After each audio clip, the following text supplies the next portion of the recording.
of random bends with the roll of one dice. This is the story of a magical kingdom. You're listening to KO City Pirate Radio. Welcome all you new brawlers out there. But what if I told you there is another dice with the power to change everything? Look at these dolls. Almost forgot they used to be humans. Why'd you look like a blob of clay? Wanna change back? Then you need to fix your relationship. I got this. That's just mean. But get yourself a crew. Pass to me! You're not feeling it? No. Okay.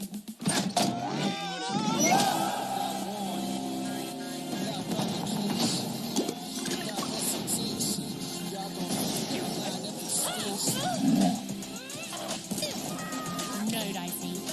They should be scared of us. Hi, I am Todd Martins, a gaming journalist for the Los Angeles Times, and welcome to the EA Spotlight Series. This is the second panel in which EA is connecting you with the games you love and the people who make them. Leading up to EA Play on July 22nd, EA invited me to chat with a number of their independent studios that are under the EA Originals banner. I was happy to do this. A lot of the games in independent space are some of my favorite games. They are games that tend to innovate both technologically and on the storytelling front. EA Originals was founded in 2015 with the mission statement to find, cultivate, build successful partnerships with some of the world's leading independent studios. The first game under the EA Originals banner, I believe, was Unravel from Coldwood Studios. It was one of my favorite games of that year. A number of these games have been recognized by the BAFTAs and other industry organizations. So with that, let's dig into the panel and meet some of the most thoughtful voices in the independent gaming space today who are working on projects under the EA Originals banner. Thank you, everyone, for joining us. I'm super excited to talk to all of you. I think we've got kind of a cool range of voices, some different ideas. I just figured we'd do a real quick intro of just say your name and give a quick thought of your sort of non-game background as well, and then just real quickly say the first game you ever fell in love with. So, Joseph, I'll throw it over to you.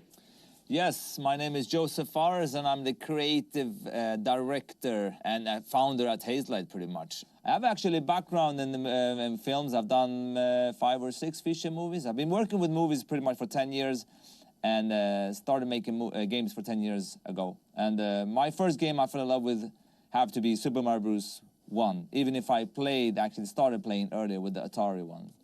Well, it's a classic and probably one of the greatest first levels of all time. Olav, let's hear a little bit from you and over at Zoink and some of the maybe non-game stuff you've dabbled in.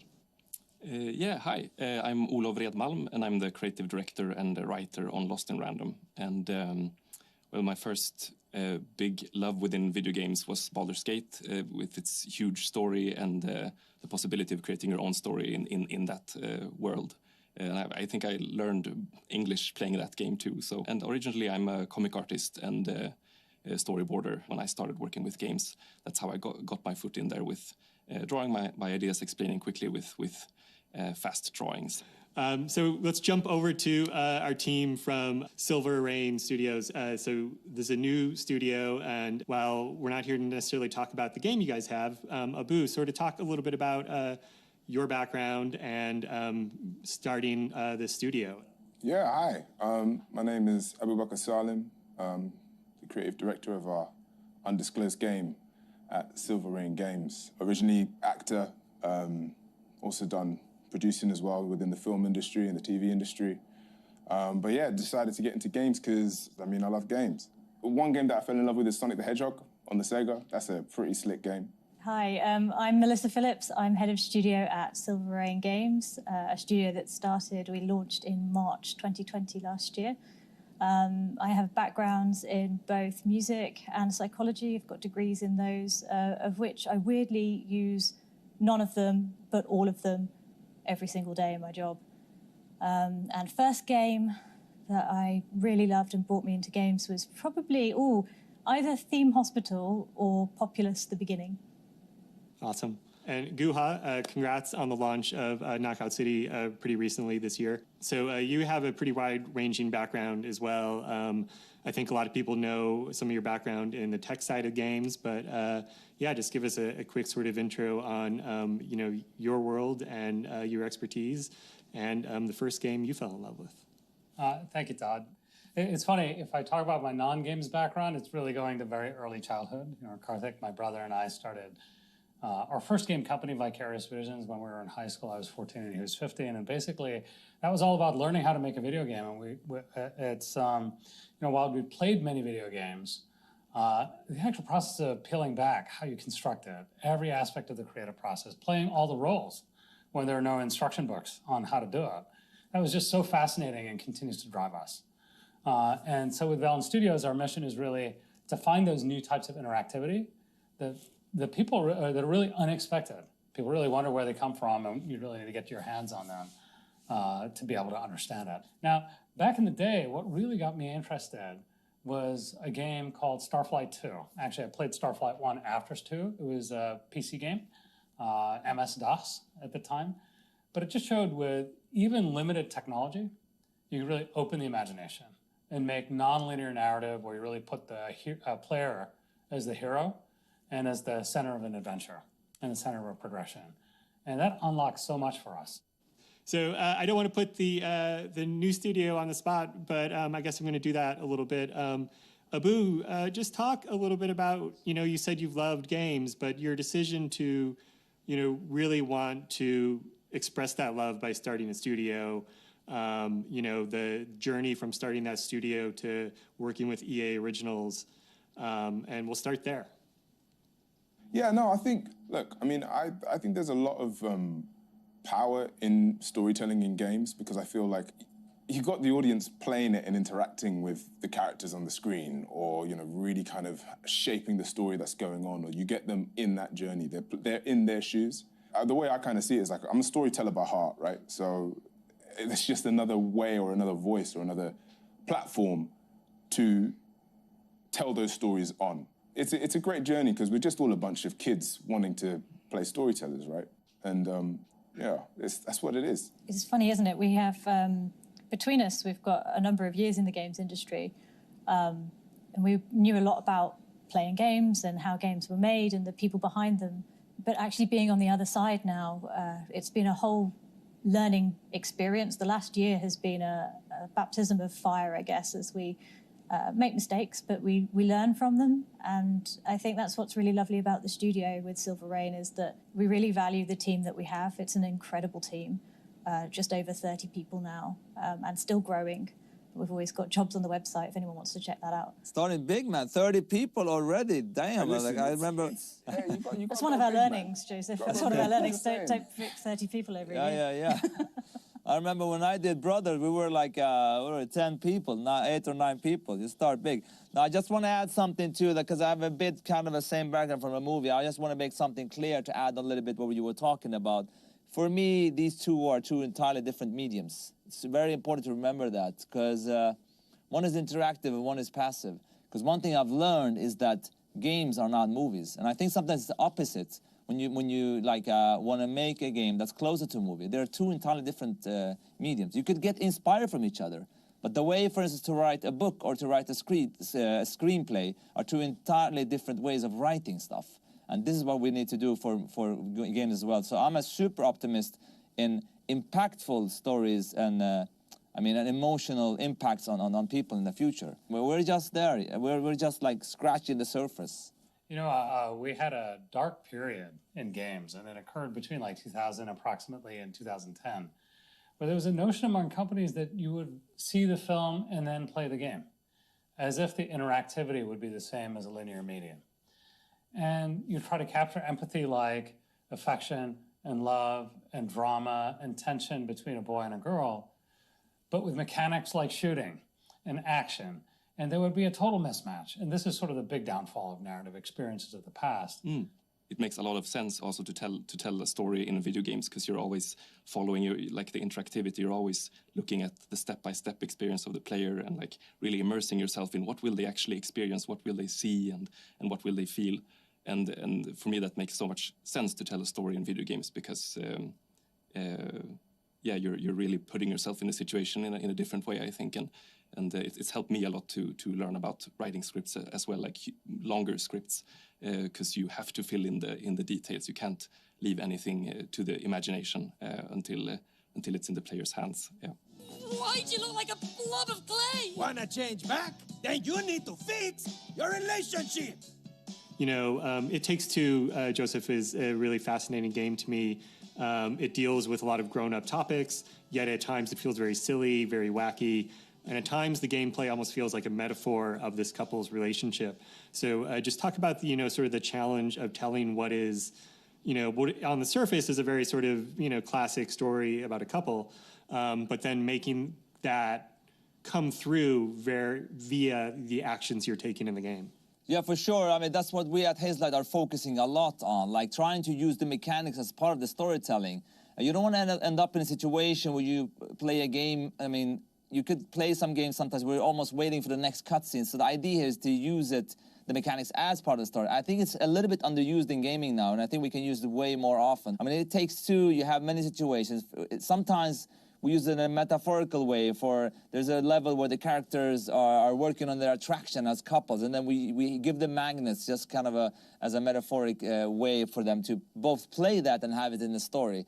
But also it could be that, whatever they meet, if they meet like a hammer from a toolbox that they own or something, you're actually playing. So you're playing what you're seeing, and immediately you use the mechanics as part of the storytelling. You could also use the mechanics in a sense to convince an emotion for the player. I mean, for instance, the first game I did, Brothers, I'm going to spoil it a little bit if someone haven't played it, but in the end, you're actually literally like playing, like burying your big brother that dies in the end a little bit. So it's almost, and I would say the opening of Last of Us, where you carry your girl and runs with her, like everything, like you're using the mechanic to push your storytelling, and that is a bit underused sometimes, and I think we can push that even more, and that's what we at Hazelight want to keep pushing. The world of random bends with the roll of one dice. Olav, Lost in Random looks beautiful. Thank you. And I'm curious to hear you talk a little bit about, and let sort of, people watching know sort of about the tone of that game, the big picture sort of tone of that game, but also how that sort of pairs with, the gameplay and, the quote-unquote randomness that you guys are trying to sort of come about in how we play that game. Yeah, in Lost in Random, so it's a dark fairy tale. It's an action-adventure, and you play as this girl who grows up in this... there are 3 wards in the land of random, 1 ward for each side of a 6-sided dice, and this dice belong to an evil queen, of course, and she rules. She creates these weird systems to keep these places in check, and so every world has its own theme. When we first started with the project, we wanted to do something darker, so a fairy tale that was a little bit darker than the rest of the stuff we'd already made. And we tried out drawing all these different characters and concepts, but it wasn't until this painting of a dice and her girl appeared that we knew that there is something to explore. The concept of a living dice as a companion of the protagonist was attractive to us. Another scary thing was, what will the gameplay be like? What is too random and what is just random enough? Everything revolves around the dice and grows out of this dice, the theme and the gameplay. So it's been a great concept, very natural to, like, everything's grown very natural out of it.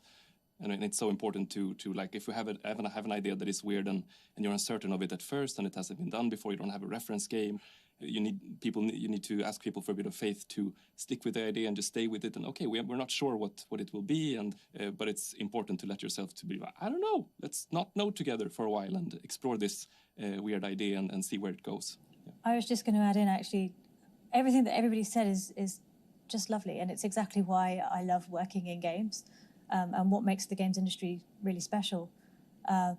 My fear, and actually something to perhaps pose back to the group, is that I always worry about whether we can hold on to this authenticity as an industry, because the more interested that business and other industries become in us, the more at risk we are of losing that authenticity. I think we're having a sort of golden age at the moment where this freedom is allowed, and people like myself can start to see themselves coming through in these stories.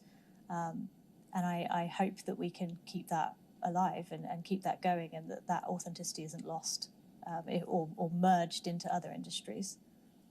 I think that's exactly why we're at indie studios, because that authenticity is worth the struggle. It's worth fighting for. And it takes an independent mindset to really push the boundaries, to be able to take the risk to come out of a typical business model or a typical franchise stream to create a unique emotional experience for players. And we've made active choices to have that flexibility, and it comes along with it some kind of burden as well. It's not as predictable. It's not as bankable. A lot of the risks meet with failure, and that has to be a learning experience. And that sounds a little trite, but every indie game cycle involves that. I wouldn't be too worried, actually.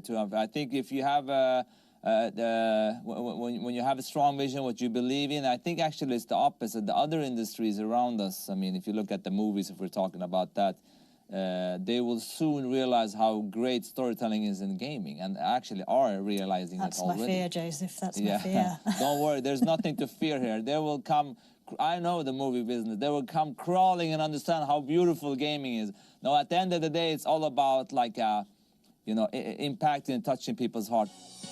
Here! Juha, I wanted to sort of bring it up with you with Knockout City, because when people talk about that game isn't necessarily a quote-unquote a narrative game. It is a sport, dodgeball inspired. But at the same time, when I played that game, the first thing that struck me was the emotion of that game. Like the tone of that game, the way it looked, the way it felt. It was very bright. It was extending a hand to the player. It felt very welcoming. But we don't necessarily put that up front when we talk about games. We talk about it as a dodgeball, as a mechanic, as a you do this, you fight this, you X, Y, Z. We don't necessarily talk about the emotion. It's a great point, and it's actually one of the ways that we center discovery at Valon Studios, which is when we create something that feels like the core of something new, a game worth making, we try to ask the question, how do you feel? And when we found this kind of throwing and catching, just imagine, when we were playing throwing and catching, some of us do, I do it all the time with my children, for example, but, through childhood, it's one of the universal narratives. When you do throwing and catching and special things with it in all sports, it makes you feel energetic. It energizes you. It's a joy when you catch the tough pass. And so we said, okay, this is the start of something, joyful competition. We don't see that in games that much. Let's build on that. And then the world gives us the grounding. Knockout City, we invented it as a place to say, how do we experience this joyful competition? A world that's sort of the way we imagine it should be, inclusive, welcoming. Everything is settled with epic dodgeball battles that make it so even if you're outgunned and outnumbered, with your skill, you can actually make a difference.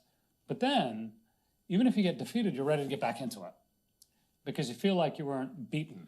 You feel like you're ready to be back in the competition.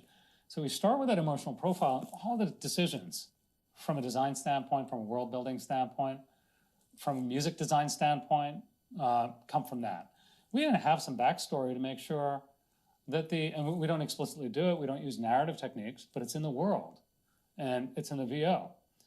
It's to be able to make people feel like they're grounded in this, and they can be part of that experience. So we start with mechanics at a core that feel novel, interesting, compelling, but really they're only successful if they elicit some kind of novel emotional response that says, I'm here to play with my friends and feel something different.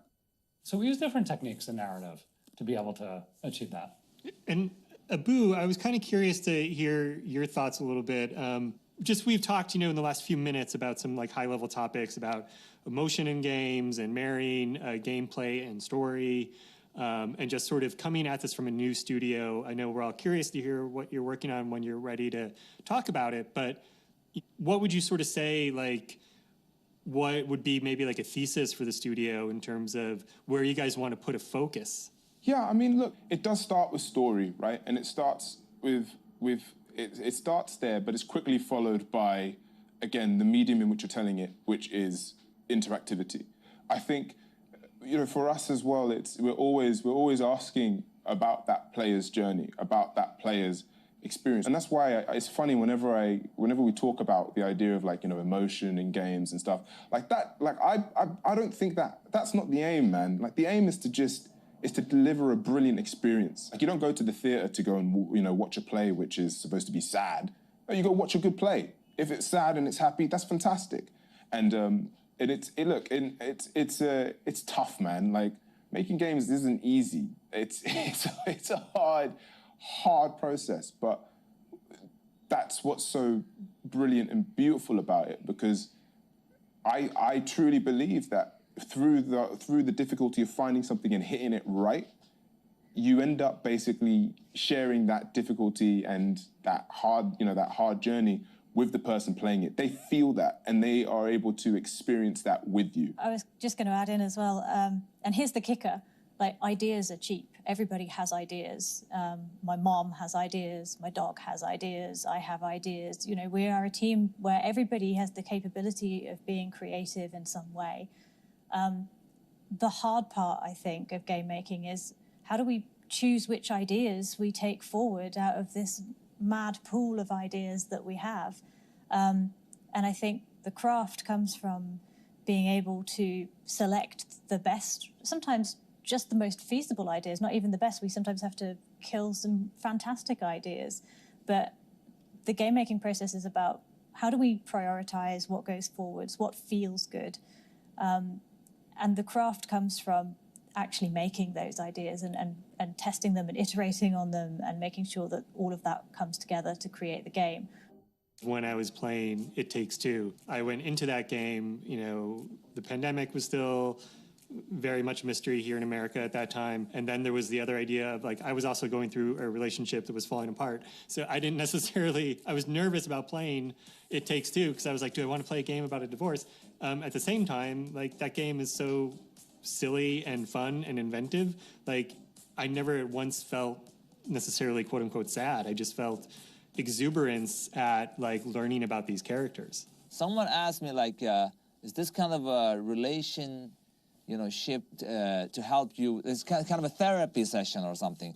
The funny part is that we saw already in the testing already when playing the game that if you're in a relationship that wasn't so good, it was quite clear, actually, because you really had to, you know, it's almost like the experience are in the couch. That's almost also how we designed the game. So if you're playing this with your partner and your communication is not right, then you're not going to be able to play the game that good. So not only will the game be you know, not have the same fluidness in the game, you will also maybe say something about your own relationship, that something is not working. And from that perspective, we're seeing, I mean, reactions today, I don't know how accurate or true they are, of people actually, you know, asking each other to get married after the game and stuff like that. And that's quite cool, actually, if it's true. I don't know, but that's how they write to us. I have to accept that it is a true thing. But it's a good way to get to know, like, where you are at in your relationship, because obviously communication is key. I mean, yes, it takes two. It takes two to communicate as well. Guha, I wanted to sort of transition a little bit and hear your thoughts on, with sort of a game like Knockout City, which is going to be an ongoing game and is going to evolve. You know, you and the team are maybe thinking about adding some story, but keeping that sort of lively and keeping that constantly sort of fresh. And the way, you know, a game studio can experiment with a live service game in ways that, you know, we don't get in other mediums. Yeah, you know, Todd, the mindset for us always was, let's get the game out and then see how the community responds and embraces it, and then evolve it with the community. And so from the very early onset, it was designed as a sort of a live service product, which finds an audience and then follows the audience and evolves it and continues to surprise. So we have a slew of content that's actually in production that will be available. And the idea is surprise them with new things that can change up the play. Now we'll have Evolution of the Hideout, which is your interactive social lobby where you team up with friends before you get into a game, instead of waiting at a menu to be able to find out if they show up and, you know, that kind of thing. And so it's really interesting. You know, the early prototypes of Knockout City started in 2017, so a little over 4 years before it was launched. That's a longish cycle for a game, but it feels like we're still at the starting line. You know, the launch is the start. You know, there's this conversation always in pop culture amongst fans and amongst creators that it's like everything has to be based on IP. And in the independent game world, this is where all of like originality is. You know, and I was kind of curious, Olav, to hear, you know, you talk a little bit about the studio and deciding on Lost in Random and like what was the sense of, you know, because as Melissa was saying earlier, like everybody has ideas. So what was the sense of like, this is something that we can experiment with, both as a studio, that we can experiment with as artists, but something we feel good about, you know, committing, you know, X amount of years of our lives to? For me personally, of course, there's great value in looking at the market and what people are playing right now, but people won't be playing what they are now in a couple of years. So why not just go with what's fun and weird in the moment? It's a very arts-driven studio, always has been, Zoink. Driven by Klaus Lyngeled, who's now the head of development, and he's usually the guy like while we're sweating and finishing the previous game. He's like, guys, what do you think about a giant ghost in VR? And we're like, yeah, we gotta finish this thing first, but sounds great. Give us some time and digest it.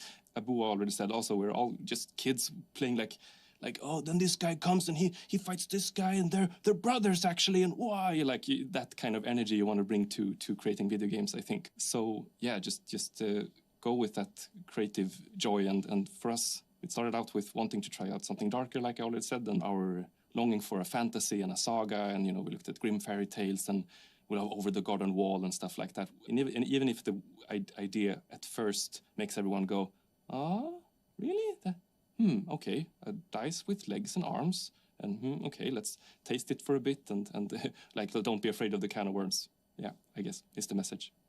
Yeah. Just wanted to say, like, that is actually a perfect sort of analogy in a way of what the originals like team do in regards of like, they're not afraid to take a risk. Like you will come in with a crazy idea and you'll come in with something quite out there, something that's not really necessarily been seen or sounds dangerous or sounds hard, and they will be like, you know what, go for it. They give you that space and room to play, which is so beautiful and rare to see in a lot of spaces in the arts. Look, I'm doing a show at the moment out here called Raised by Wolves, and the first 2 episodes of the season. Thanks. You were great. The first. I've been waiting to say that for so long. Sorry. Thank you.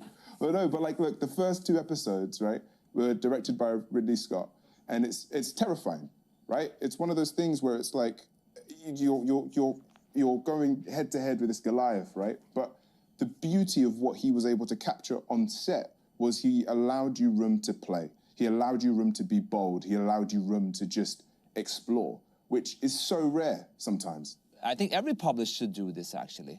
Focus on creative, crazy games that does something very different, but doesn't have the major financial risk. Because I understand, like, you want to put $100 million or something that's crazy risky. However, though, those smaller games that are crazy and more creative adventure, you can actually see stuff functioning and working, and then you can actually inspire the AAA also as well. You know, Joseph, I want to look at that and say, you know, it's not just about inspiring AAA, it's about saying, you know, all new novel concepts can start small. You know, it's the kind of the simple as hard concept.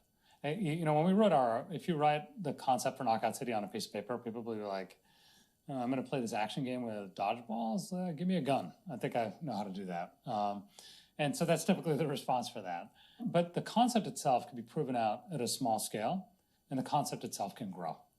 And it can be grown by you, Joseph, in your context, by us from a Knockout City standpoint. But it's the ability to recognize that's something special.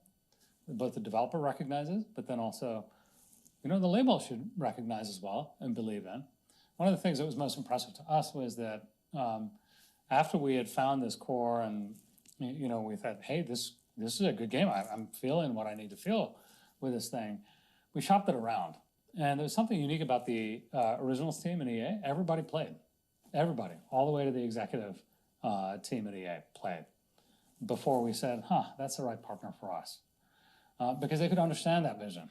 They could see it. And they said, okay, we're ready to take a risk. Not a huge risk, but we're ready to take a risk and a series of sequential bets because this game, needs to come out. Well, and Knockout City was also kind of a risk for the studio as well. Like you guys had to create pretty much a new game engine for this project. Yeah, I mean, there was nothing like it before, and there's a good reason.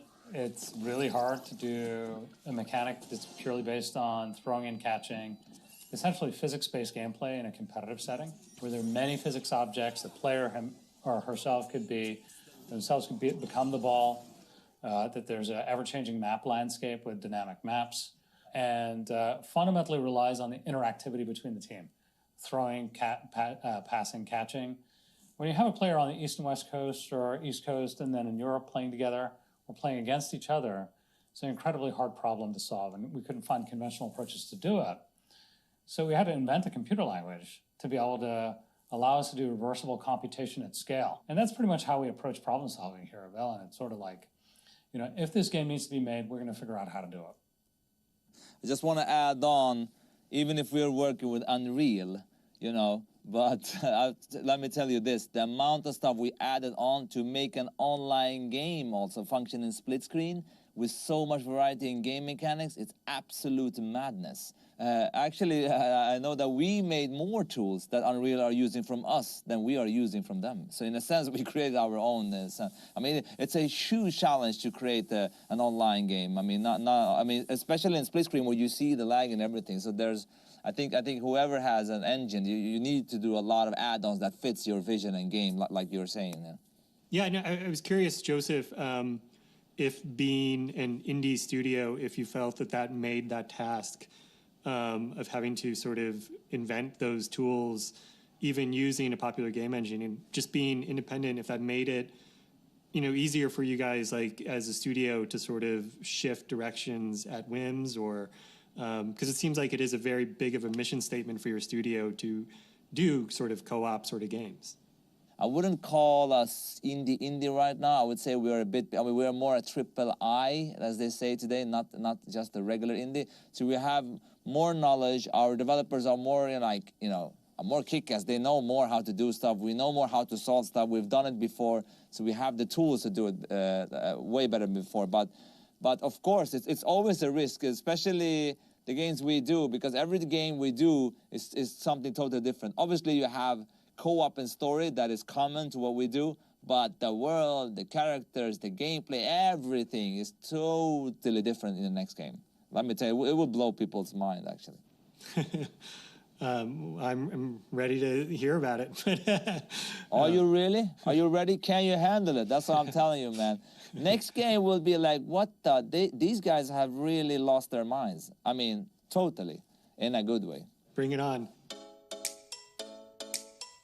We've touched on a lot of different topics today, and, just on the subject of being an independent studio and the ways an independent studio can innovate in maybe ways other studios can't, just kind of wanted like a real quick sort of hit from each one of you on your studios and like where you want to go in the future when it comes to innovation. So at Hazelight, what we want to push all the time is combining the story and the gameplay. We push that a lot, using the mechanics more and more to try to tell a story, use the mechanics to reflect what goes on in the story, create unique, cool experience that players haven't played before. Now is the time to make something totally great and unique. It's harder in a movie today because it's been going on for longer. So in a sense, it's a good time to make something great.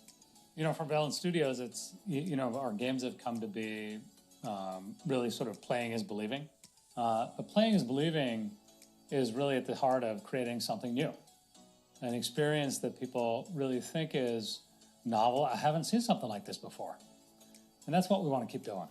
At Sonic, I feel like we're always looking for new ways of delivering story and dialogue, and because it's such a diverse industry with so many different people and backgrounds and ways of thinking and working, from programmers to artists. So I think that's such a huge, fun, inspiring part, and why I love working with games. I was going to say, we are so young as a studio that I think we're incredibly grateful for the fact that we get to do something that we really love. I don't think either of us realized how much we were going to love working on this game. And part of that is the unknown. To have come as far as we have in 1 year, I'm so excited to see where it goes. Yeah, I feel like we do have a voice, and we're still finding our voice, and we're growing not only as a studio and evolving at such a rapid pace, but we're having fun while doing it as well. And I think it's about sharing that fun and, you know, sharing our experience, our highs and lows, and just being open. Because again, that's also part of it, right? It's about being open and about sharing.